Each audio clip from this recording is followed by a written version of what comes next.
हाँ जी, कुदरत के निज़ाम को होके 24 घंटे से ज़्यादा हो चुके हैं और इस बीच में काफ़ी सारे मैचेस हो चुके हैं। न्यूजीलैंड और Uganda, south Africa, Nepal, England और नामीबिया, ऑस्ट्रेलिया वर्सेस स्कॉटलैंड और इंडिया वर्सेस कनाडा अबैंडन हो गया। तो इन सब मैचेस का हाइप एक तरफ और एक तरफ कुदरत का निज़ाम, जहाँ पे बातें चल रही है कि फेयर नहीं हुआ उनके साथ और पाकिस्तान के चांसेस थे, पाकिस्तान के साथ गलत हो गया, पाकिस्तान सेमीफाइनल तक जाता वगैरह वगैरह, ये सारी बातें हो रही हैं। और इनकी टीम में एक मेजर क्रैकडाउन होने जा रहा है। इनकी टीम से 7-8 प्लेयर को निकालने की बातें चल रही हैं और अब एक एक करके हर कोई जो बातें कर रहा है कि बाबर आजम ने कैप्टनसी सिर्फ इसलिए ले ली कि उनको किसी और चीज़ से कोई फर्क नहीं पड़ता, लेकिन उन्हें कैप्टन बने रहना था। 50 तरीके की बातें चल रही है, 50 तरीके एलिगेशन लग रहे हैं। और मज़ेदार है ये, क्योंकि जब ये किंग बाबर कहते थे, नंबर 1 टीम कहते थे, तब ये इंडिया की खिल्ली उड़ाते थे और इंडिया के प्लेयर्स को जिस तरीके से डिमीन करते थे, तब इन्हें इनके प्लेयर वर्ल्ड के बेस्ट प्लेयर लगते थे। तो जब बेस्ट टीमों से खेलना है तो ये यूएसए से हार के चले गए। और आईसीसी ने तो ये ग्रुप बनाया ही इसलिए था ताकि इंडिया और पाकिस्तान थ्रू हो जाए, सुपर 8 तक पहुंचे, लेकिन यूएसए ने काम खराब कर दिया। अब पाकिस्तान के लिए मेक श्योर करने के लिए कि ये सुपर 8 में जाए, उसके लिए कौन सी टीमें लानी पड़ेगी। यूएसए पहली बार खेल रहा है और होस्ट नेशन होने की वजह से इनको इस T20 वर्ल्ड कप में जगह मिली है। तो इन्हीं सब चीज़ों पे बात करेंगे। तो सबसे पहले मैं आपको याद दिला दूं कि आप लोग वीडियो देख के जाते हैं पर सब्सक्राइब नहीं करते, तो चैनल को सब्सक्राइब कीजिए, वीडियो को लाइक कीजिए और कमेंट ज़रूर कीजिए। तो चलिए शुरू करते हैं। तो सबसे पहले तो एक चीज़ के बारे में बात कर लेते हैं। ये जो सुपर 8 में जो मैचअप्स हो रहे हैं, इंडिया का नेक्स्ट मैचअप है अफगानिस्तान, बांग्लादेश और ऑस्ट्रेलिया। ये 3 मैचेस इंडिया खेलेगा सुपर 8 में।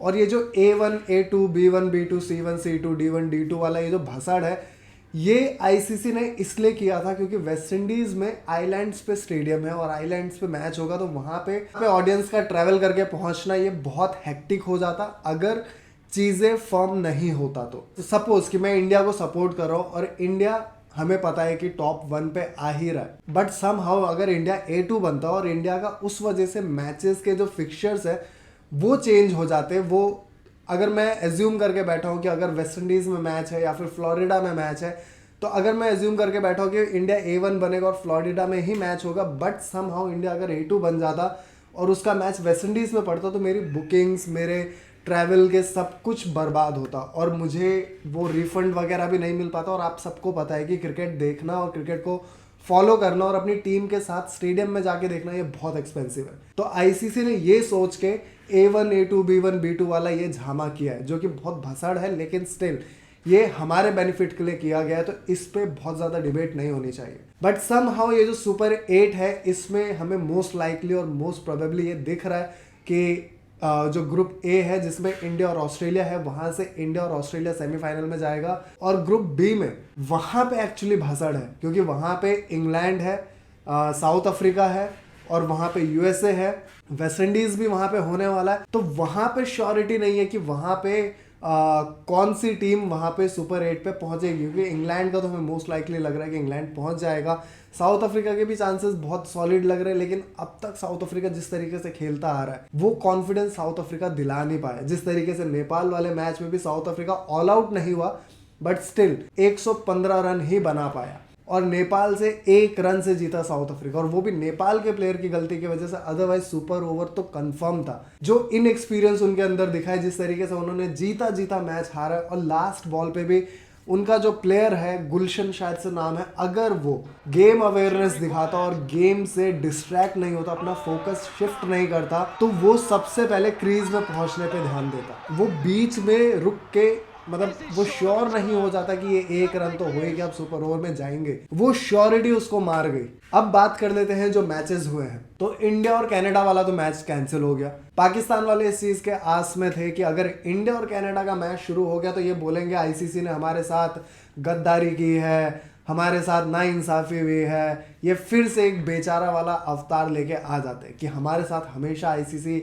पार्शियलिटी करता है, हमारे साथ धोखाधड़ी हुई है, हमारे साथ फेयर नहीं हुआ है, इस पे अल्लाह देख रहा है वगैरह वगैरह, ये सारी बातें करते हैं और ये अल्लाह को भी घसीट लाते नीचे तक। तो इंडिया और कनाडा का मैच नहीं हुआ, अब इनके मुंह सिले हुए हैं। अब ये उस चीज पे नहीं बोल सकते कि आईसीसी ने हमारे साथ पार्शियलिटी की है। और ये जो बात कर रहे कि रिजल्ट फेयर नहीं है, मैं बताता हूँ फेयर क्या होता है या फिर अनफेयर क्या होता है। आज इंग्लैंड और नामीबिया के मैच में इंग्लैंड का सब कुछ स्टेक पे था। मैंने अपने पिछले वीडियो में आपको बताया था कि अगर बारिश की वजह से इंग्लैंड का ये मैच कैंसिल होता है तो इंग्लैंड बाहर हो जाएगा। और जिस तरीके से बारिश हो रही थी, जिस तरीके से मैच 11 ओवर का हो गया तो और फिर एक बार एक पैच में बारिश आई जिसके वजह से ये मैच 10 ओवर का हो गया। तो नामीबिया के पास स्ट्रॉन्ग चांस था कि नामीबिया इस मैच पे होल्ड अपना बना सकता था और उनको सिर्फ अपने आप को एक्सप्रेस करना था। 10 के 10 बैटर आते और मार धाड़ तोड़ फोड़ की बैटिंग वाली करते और उनके पास वैसे भी हारने या जीतने को कुछ भी नहीं था, बट वो इंग्लैंड को रोक सकते थे। तो उनके पास ये बेटर अपॉर्चुनिटी थी कि अगर उनके प्लेयर्स आते और सिर्फ मार धाड़ मचाते, जो कि वो कर भी रहे थे, बट उनके ओपनर से हिट नहीं लगे, उनको वो लेंथ नहीं समझ में आ रहे थे। बहुत बॉलें उन्होंने मिस की, डॉट्स बहुत की, मिस फील्डिंग भी इनसे हुई है। लेकिन डेविड वीजे जिन्होंने आज अपना रिटायरमेंट का ऐलान किया, उस बंदे ने क्या खेला है। नामीबिया के लिए वो क्या स्टार प्लेयर है। बिग बैश में खेलते, काउंटी क्रिकेट खेलते और उस चीज का फायदा उनके परफॉर्मेंस में दिखता है। बॉलिंग से परफॉर्मेंस दिया, बॉलिंग में विकेट निकाले और जब नामीबिया के ओपनर्स फ्लॉप हो रहे थे, जब वो खेल नहीं पा रहे थे, उस मोमेंट पे नामीबिया के ओपनर के रिटायर्ड आउट होने के बाद डेविड वीजे जब बैटिंग कर रहा है, जिस तरीके से उन्होंने बैटिंग की, वो नामीबिया को इतना क्लोज लेके गए कि वो 80 के स्कोर तक भी पहुंच पाए। अदरवाइज जिस तरीके से इनके ओपनर्स, नामीबिया के ओपनर्स खेल रहे थे, उनसे बॉल और बैट का कनेक्शन ही नहीं हो रहा था, हवे में बैट चल रहे थे। बट इंग्लैंड ने जिस तरीके से बैटिंग की, जॉश बटलर और फिल सॉल्ट ज्यादा कुछ नहीं कर पाए, लेकिन जॉनी बेयरस्टो जिनका फॉर्म अभी तक अच्छा नहीं था, उन्होंने 18 बॉल पे 37 रन बनाए।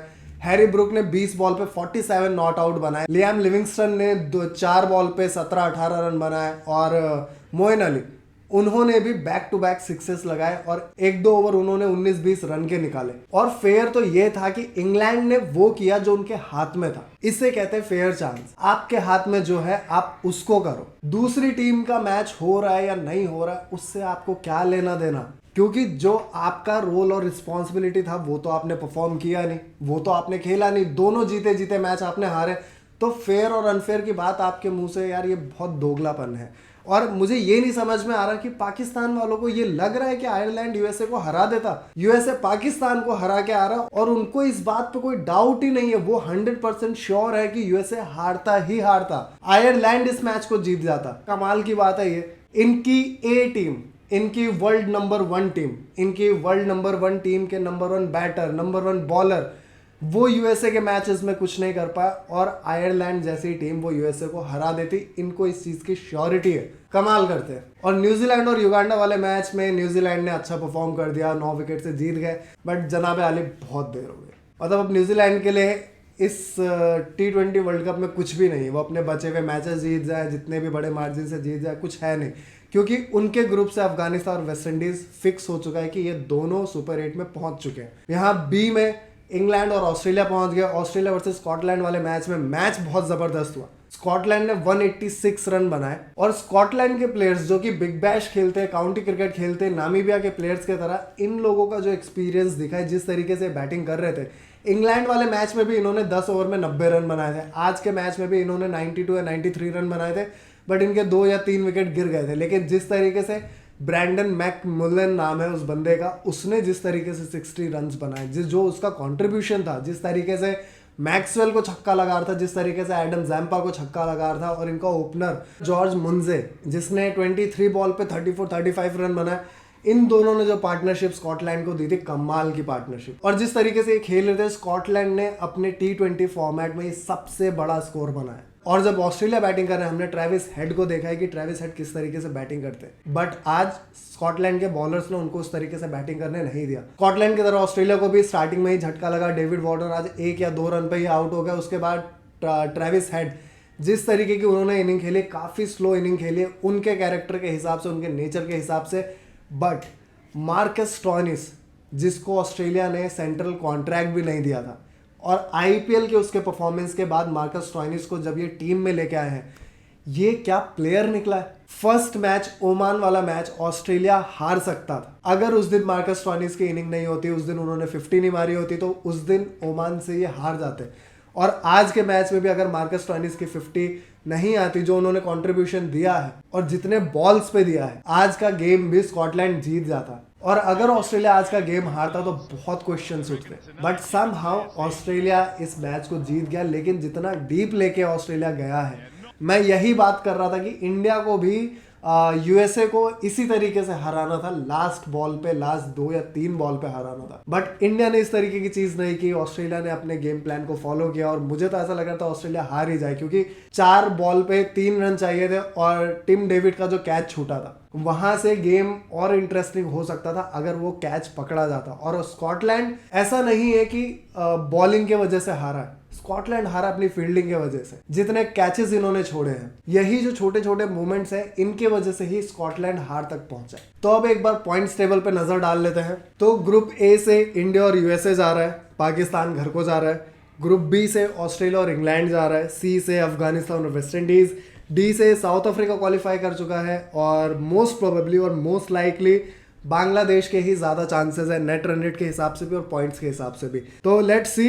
अब वहां पे मुझे नहीं लगता कि कोई फेरबदल होगा। फेरबदल तो सिर्फ एक ही हुआ है कि आईसीसी भी इस चीज में शॉक में है कि पाकिस्तान घर को जा रहा है। आईसीसी ने बहुत मैनेज किया, बहुत ट्राई किया, एक बहुत ही आसान ग्रुप में पाकिस्तान को रखा। पाकिस्तान का सिर्फ एक डिफिकल्ट मैच था इंडिया के साथ, लेकिन पाकिस्तान ने अपना यूएसए वाला मैच भी बहुत डिफिकल्ट बना लिया। यूएसए जो कि first time T20 world cup खेल रहा है, उनसे ये हार के अब घर को जा रहे हैं और बहुत ही एम्बैरेसिंग सिचुएशन है पाकिस्तान के लिए। अब वहाँ पे बहुत कुछ चेंज होने की बातें चल रही है, बाबर और रिजवान को हटाने की बात चल रही है, इमाद और आमिर के बारे में बातें चल रही है। तो लेट्स सी वहाँ पे क्या होता है। और इस बार एक चीज तो माननी पड़ेगी कि आईसीसी ने जिस तरीके का वेन्यू रखा है, आईसीसी को ये देखने की जरूरत है। न्यूजीलैंड बाहर है, श्रीलंका बाहर है, पाकिस्तान बाहर है, बांग्लादेश और अफगानिस्तान सुपर 8 में। अब ये बहुत ही इंटरेस्टिंग रहने वाला है, क्योंकि हमें पता है कि इंडिया और ऑस्ट्रेलिया से ये टीम नहीं जीत सकती, बट फिर भी अपसेट्स हो सकते हैं। लेकिन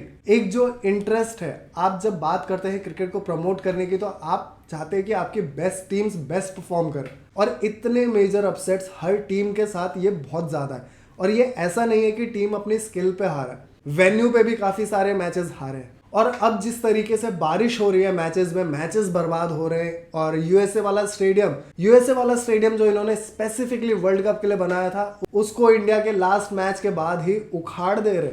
मतलब इतना जो पैसा लगा है वो सब बर्बाद, टोटल वेस्ट। लेकिन अब जो है सो है, और अब सुपर 8 के मैचेस देखने में मजा आएगा। अब इंडिया का नेक्स्ट मैच शायद अफगानिस्तान से, फिर बांग्लादेश से, और फिर 24 तारीख को ऑस्ट्रेलिया से है। तो हमें 24 तारीख को ऑस्ट्रेलिया से कोई बदला नहीं चाहिए। और मुझे ऐसा लगता है कि इस बार फिर एक बार इंडिया और ऑस्ट्रेलिया का ही फाइनल होने वाला है, ये मेरी गट फीलिंग है।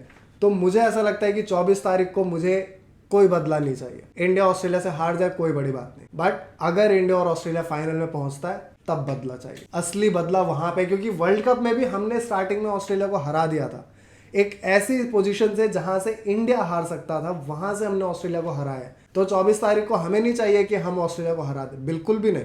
हमें फाइनल देखना, फाइनल में हमें ट्रॉफी उठाते हुए देखना। अब टीम चाहे ऑस्ट्रेलिया हो चाहे इंग्लैंड हो, और ये दोनों टीमें फाइनल में जाके बहुत अलग सा खेलती हैं। पिचेस भी अब थोड़ी डिफरेंट होगी, हर टीम में स्पिनर्स बहुत इंपॉर्टेंट रोल प्ले करेंगे। ऑस्ट्रेलिया का एडम जैम्पा जिस तरीके से वो बॉलिंग करा रहा है, और आज स्कॉटलैंड वाले मैच में एस्टन एगर उनको खिलाया था, उस बंदे ने जिस तरीके से बॉलिंग कराई, उस बंदे की बॉल भी बहुत ज़्यादा टर्न हो रही है। बहुत ही इंटरेस्टिंग होगा ऑस्ट्रेलिया और इंग्लैंड वाला मैच देखना। लेकिन हमें नहीं चाहिए कोई भी बदला, फाइनल से पहले हमें किसी से कोई बदला नहीं चाहिए, बिल्कुल भी नहीं। तो लेट्स सी आने वाले मैचेस में क्या होता है। अब आपको वीडियो अच्छा लगा हो तो वीडियो को लाइक कर देना, कमेंट कर देना और चैनल को सब्सक्राइब जरूर करना। अब हम मिलेंगे नेक्स्ट वीडियो में, तब तक के लिए bye, take care, peace up.